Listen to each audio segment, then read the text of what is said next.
Okay, we're back. Video conference on H.454. May 29 at, I don't know what time it is, 7:30. So Emily, I just heard you say we are on page. 68. The newly posted House proposal. Thank you. Which is section 34. Okay, so section 34, we're having those. And it's going to comment, you did this very elegantly, and I am not sure I am as capable of multitasking. I'm going to do my best here. So, section 34, there are no changes between our two versions there. So we have no recommendations on that. Section 35, again, Which is on page 70. And it's when we get to section 37.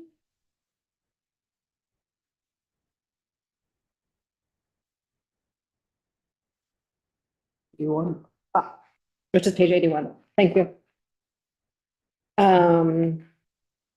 We all, as we said before, appreciate your refinement of sparse. As a stand-in for zip code, knowing this is not perfect and we're going to have a couple years to iron it out further, didn't want to use municipality because that could mean lots of things like municipal waste district, and so we're using city, town, or incorporated village. I believe that Beth St. James consulted with Tucker about this, Okay, but otherwise it's your language. existing.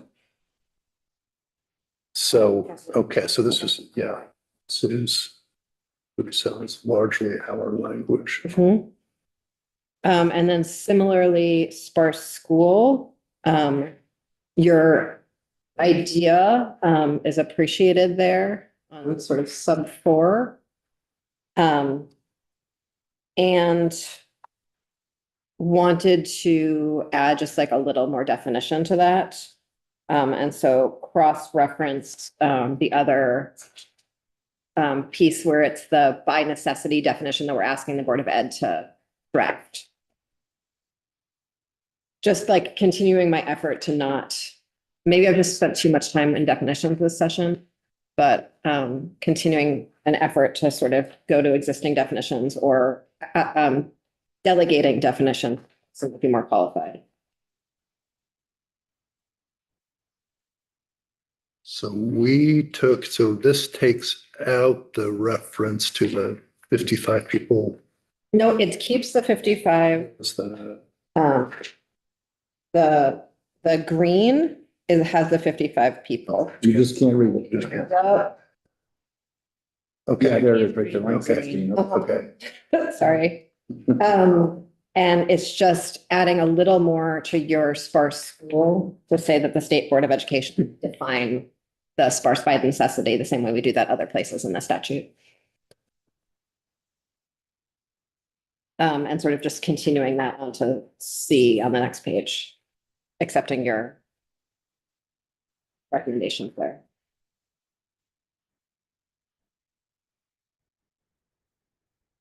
And then onward. This is very thick paper.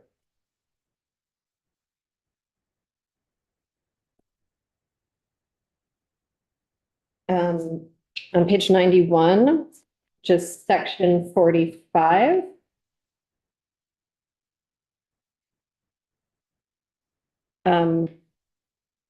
Appreciating the suggestion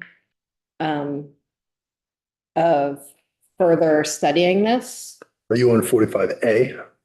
I am on 45A, thank you, yes, 45A.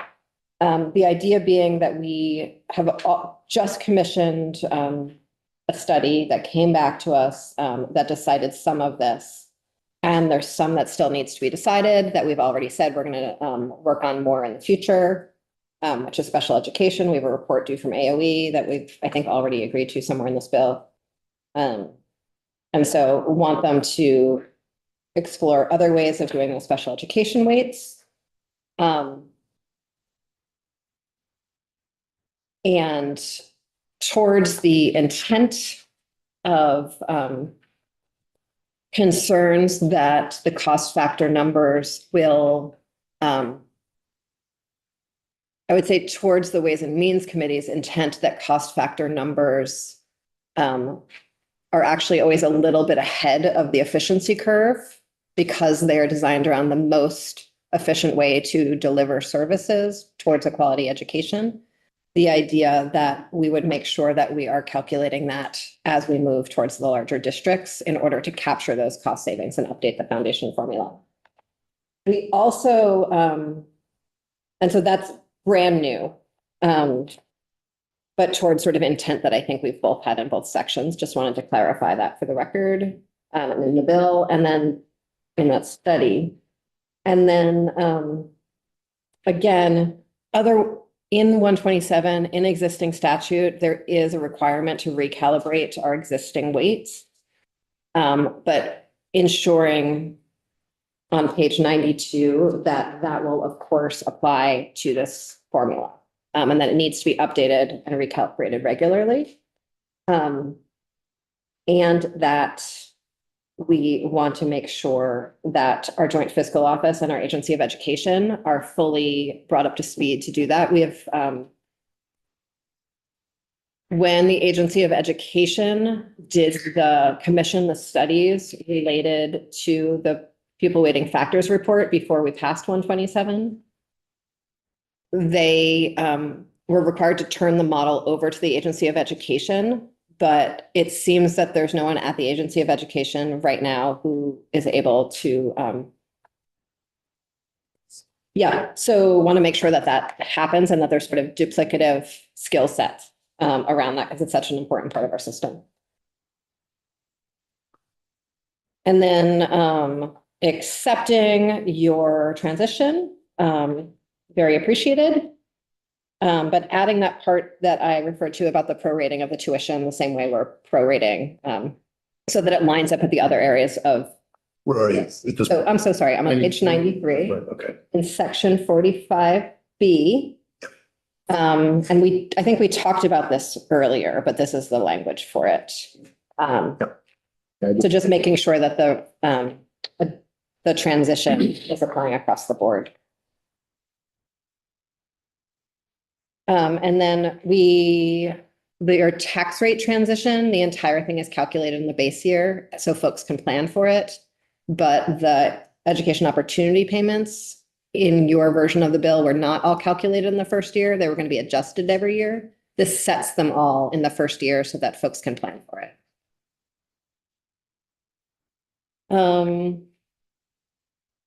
And that's the rest of that section. In section 45C on page 94, we are moving that date out a year. I think we discussed that already. Sort of meet in the middle, very straightforward. And then this is all a little bit complicated, I think, in the language, but I want to explain the intent to you. On supplemental district spending on page 98, and it sort of starts on page 97, actually. Want to address concerns around supplemental district spending and how that might create tax rates that are too high in some school districts.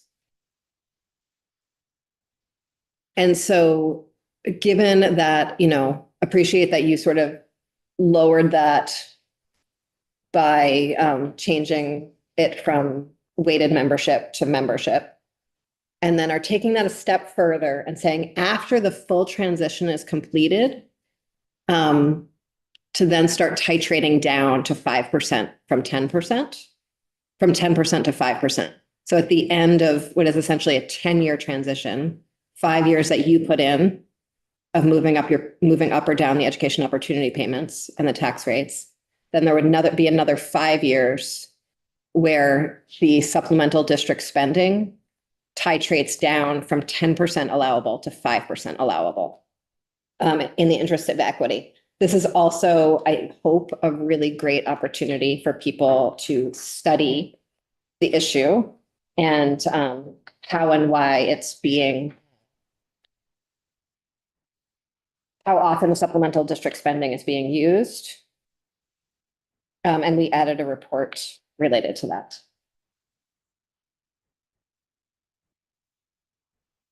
That happens in a bunch of pages. And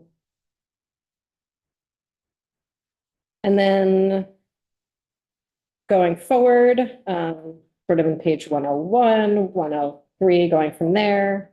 There were a bunch of places where we put the Department of Taxes, and you moved it to the Secretary of Education at the request of the Department of Taxes and Secretary of Education. Happy to affirm that, of course.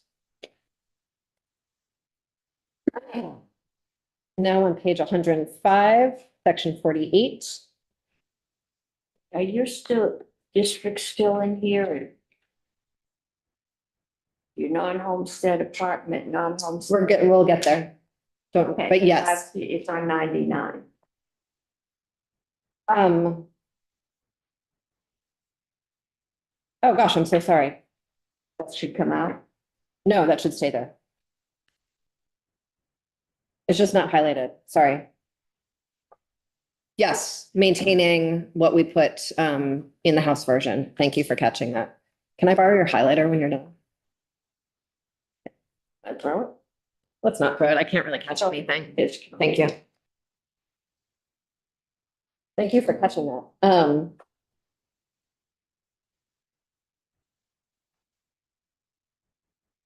And so, yes, dividing that up. With sort of full faith in the Department of Taxes that they have more than enough time to figure out how to do this. We've gave them a multi-year timeline to figure that out. Third party. And it's a really, I think folks have a lot of concerns about how our taxes are going to work going forward and making sure that all of these transitions are happening simultaneously to minimize the impact on Vermont's taxpayers. And I think this is a very important component of it. And if it gets slowed down, we won't be able to keep all of our implementation dates lined up, given folks' desire to maybe even move up the timeline for all of this.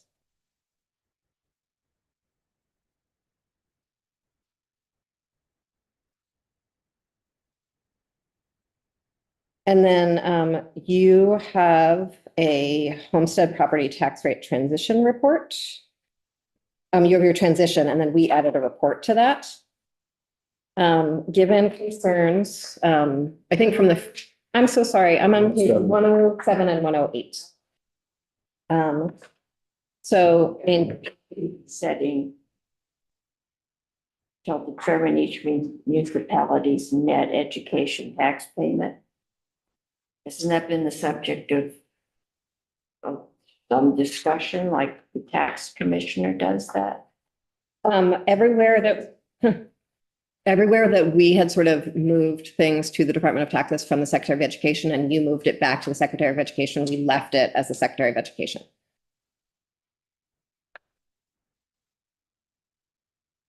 And if you find a place we didn't, certainly we intended to.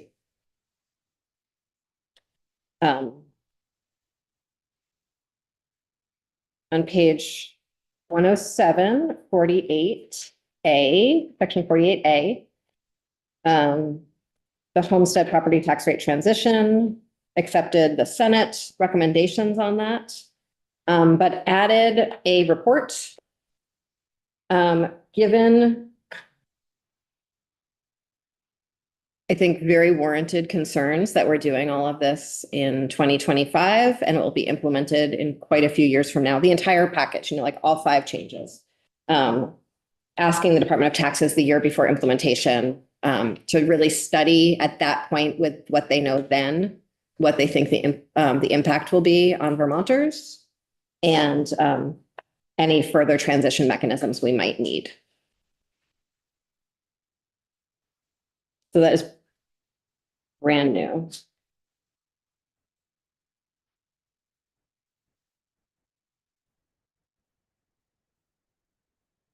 And then in order to sort of return to, the division of the non-homestead and the idea that we are setting a uniform rate that then has the multiplier built in for homestead and the multiple non-homestead categories. That's what the changes you'll see on the bottom of page 108 are. You could call those conforming changes.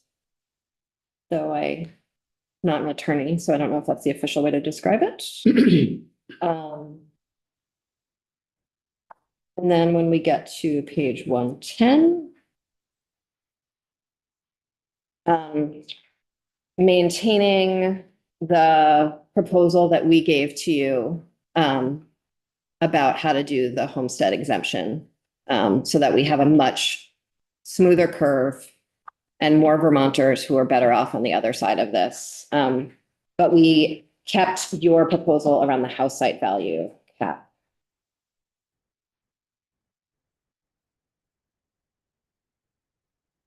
And your proposal around report. I'm going a lot of pages now before I get to that report, because everything is. Page 131. Jumping ahead to section 53A. Keeping your report recommendation in case before this is implemented, the Department of Taxes wants to improve that curve even more, including having them study what it looks like to go up to 175. Given that what Jake described as a natural cap on income and I described as arbitrary, that we would be able to come to something that is more consistent with other parts of legislation. Where was that? That is on page 132, right? And then that's section 50. It's the last sentence in section 53. And that's just part of the study.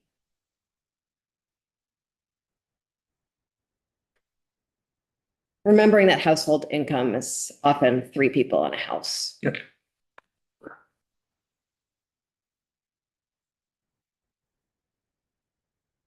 And then on page 133, section 57, appreciated your amendment to the Ed Fund Advisory Committee's charge.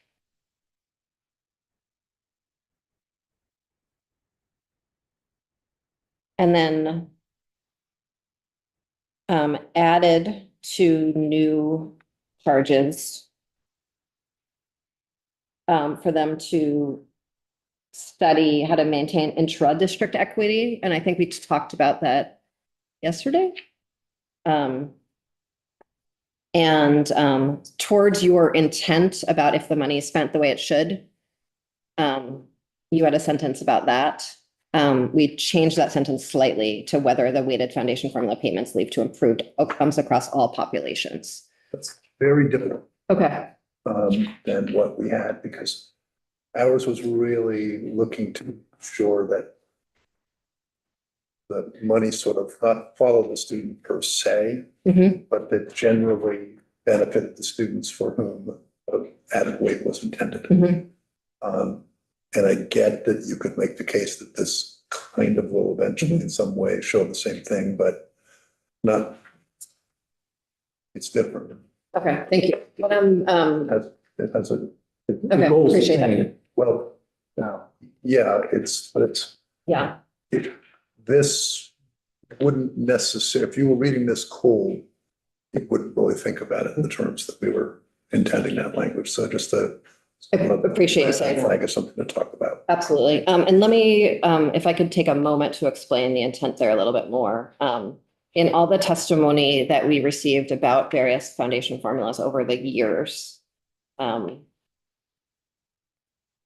there's a real dichotomy in the sort of literature and best practices around the country about the difference between a foundation formula and using categorical grants, right?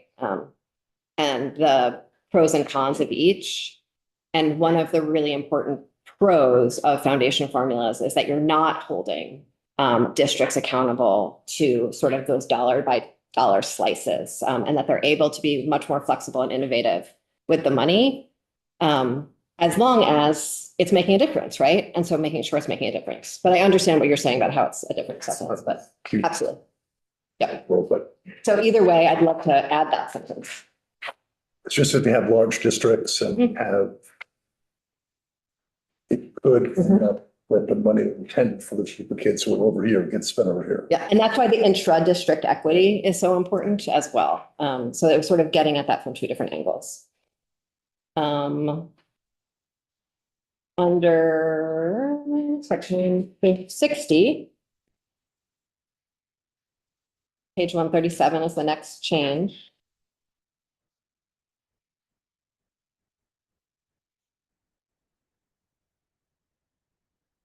And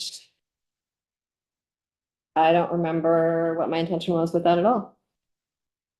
Right. Links to the next section. But Does it link to the next section? yeah, I found a friend. I am 137, yes. That's part of the reintroduction property classification package. Thanks. And then moving into all the property tax classifications, which are yellow and I think could be blue.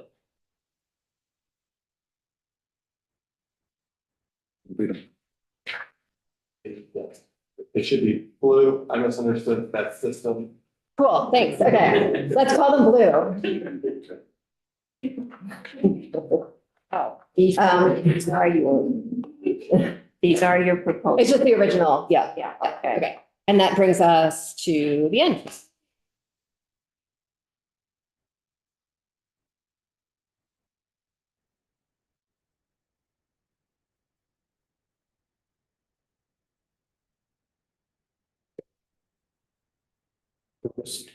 And I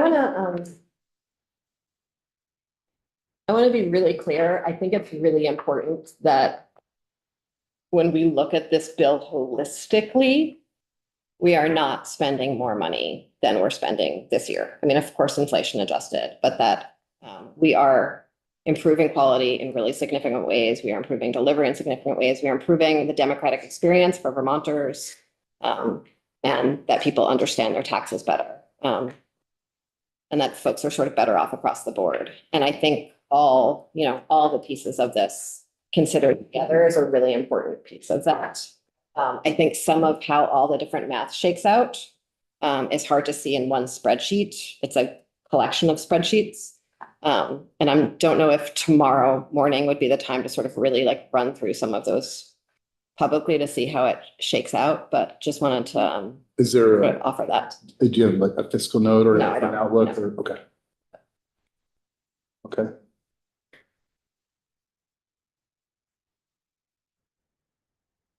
Do you have any questions? Do you want to? Okay. I understand what you did. Okay. Implement, foundation, and you're on the 2030 as your implementation. So we kept, Yeah. we all had the same implementation dates for everything. I think the thing that's most important is that the implementation date is the same for every single piece of policy. That the new districts, the foundation formula, and the tax and the two pieces of tax change happen at the same time. So that the disruption, frankly, on people's tax bills is not, and we've talked about. Band-Aid. Yes. And because they really are going to cancel each other out in significant ways. And so that's where the timeline is. I think if we're going to talk about a different timeline, then I think we just need to make sure that all the Secretary of State, like all the duties the Secretary of State described are still doable. Yeah, maybe I just totally missed it, Emily, but regional assessment districts, are they? Yes, we agree with your proposal on regional assessment districts, and maybe they're not in here. Pretty much City Council, they weren't changed on the Senate side except for some clarifying language, so it's virtually the same. Total agreement in what you're doing there.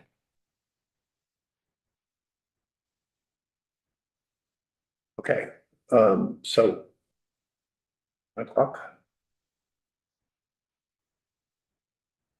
Yeah,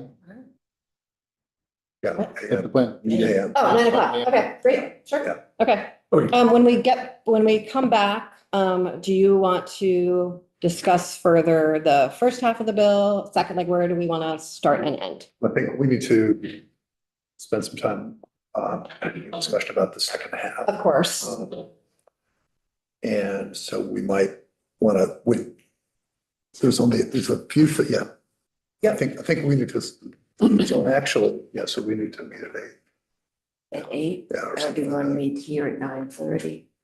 Yeah, why don't we meet here at 9:30? Okay. We can meet Give at us a little 9 extra and time. go over it when we're awake. Yeah, Okay. Or is it not good? We're starting tomorrow morning at 9:30 here. yeah. So 6 of us. Yeah. And do you,